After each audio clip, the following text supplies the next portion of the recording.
A-2 used 105 shells. Bring the rain.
Today we're taking a look at the A-7 Delta. This is the 9.7 American attack aircraft based on the A-7 Navy variant.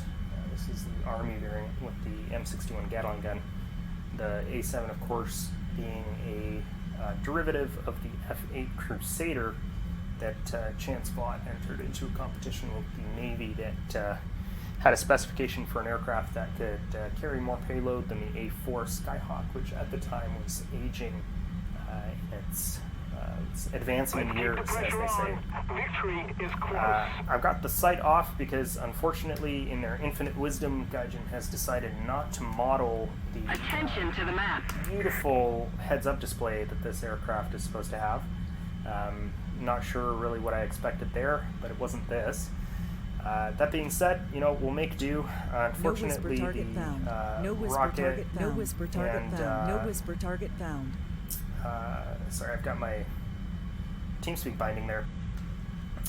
Unfortunately, the heads-up display isn't modeled. Although it was advertised on the website, it's not modeled in this aircraft. Currently, I took off with the intention of doing a rocket run. However, I spotted this aircraft coming out of the capture point, and I'm not sure if it's friendly or not, so I'm just pulling up on him here, trying to do a visual ID. Unfortunately, the radar is not modeled either, although, as far as I'm aware, the radar on the A-7 was just a ground tracking radar. Now, what we do have up there in the corner is a radar warning receiver. Now, you might ask, hey, Rain, that's not a radar warning receiver, that's a UI element. That's a radar warning receiver. Well, in their infinite wisdom, again, Gaijin has not modeled the radar warning receiver in this aircraft. So no ground track radar, no radar warning receiver, no heads-up display. Iron Physic pointed out that this is in fact the backup reticle for the A-7. So it is historical. It's just I'm not sure why you'd run around with this when the whole point of this is to have that modern HUD. Now, it's a bit of a discussion point because look, the KA-50 Black Shark has a modern HUD in game. So the argument that a lot of people in the forums are saying is that look, the technology exists. You have the know-how. You have the ability to put a HUD in an aircraft. So why not just do it on release? But the sense that I'm getting is that maybe this is something that's going to come later. I certainly hope so, because I think that it would be a very cool, well, not just that it would be very cool, but it's kind of essential.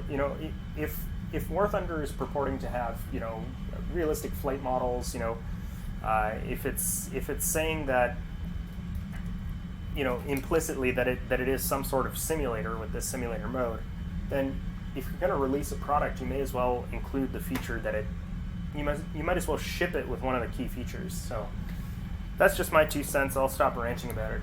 All my squadron mates are probably losing their minds because I keep talking about this. But anyway, let's line up for the attack run here.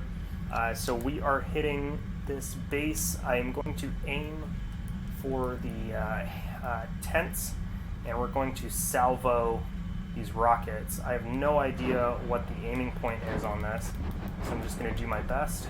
Okay, that's 114 rather, Mighty Mouse rockets. It appears that we have taken a hit, and we have a fuel leak.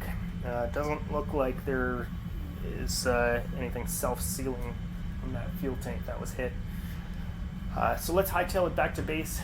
The thing holds 0.8 Mach pretty well. I have yet to get into a dogfight with it. I've just been ground pounding up till this point. Quick check on the 6 here, nothing that I can see. Looks like there's some action off to our 9 o'clock there, but nothing coming in our direction. So just heading back south here, gonna go land over there to Foxtrot 1. I always find it funny saying Fox 1 because that's the comm brevity call out for a semi-active radar homing missile. Oh, and there are our rocket pods nicely opened, showing that we have indeed fired all of our rockets. Here's another feature that would be great to have. I'd like to jettison those pods. Now, I know maybe the crew chief and others might not like that. It's an expensive piece of kit, but maybe one way that I think could get around that is, you jettison those pods. Maybe it costs you a couple silver lions. So if you want to gain the performance edge, give the player the ability to do that. Don't just force them to keep these draggy elements on the aircraft. It's different with bombs. Like, you can take some aircraft with bomb racks, and when you drop your bombs, you might still have the bomb racks, but as far as I'm aware, they don't impact performance like the rocket pods do. So I can definitely feel the drag compared to when I was running just cannon strafing ground targets. What is this? That looks like an IL-28. Could be one of ours. We're just facing the Japanese here, so this is most likely our aircraft here. Yeah, indeed it is. Okay, gentle turn back out, come around, try not to black out. I'm going to reduce throttle a little bit. I'm going to enter the landing pattern in a very haphazard way. I'm sure the tower is screaming at me right now, what am I doing? So landing this aircraft, like most jets, and in fact like most Navy jets, the A-7 has quite a robust landing gear. It does have a tailhook. Now, there's a bit of confusion about the tailhooks on the Army aircraft, and if you've been around the block, you know what it's all about. But the tailhook on an A-7 is not for landing on a carrier, or the A-7 Delta rather. The hook is for runway runoff. So sometimes at the end of a runway like this, you'll have a I have a terrible approach here. Very slow. Yeah, that was not good. Okay, let's put it down here. Okay, and once we go under 150 knots, I'm going to pop the chute, which I don't have. So I'm just going to hope that my brakes hold. Stick all the way back. And hoping I don't run off. Give it a little bit of cannon, some turning here.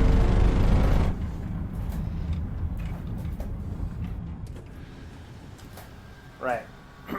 Plan to do that. Yep, meant to do that the whole time. Again, crew chief is not going to like that wing sitting in the dirt there, but more than anything, I think he's going to be pretty pissed off about the ruptured fuel tank. And then I'm pretty sure with that cannon burst, which was against code, I may have eliminated a small Chinese town here.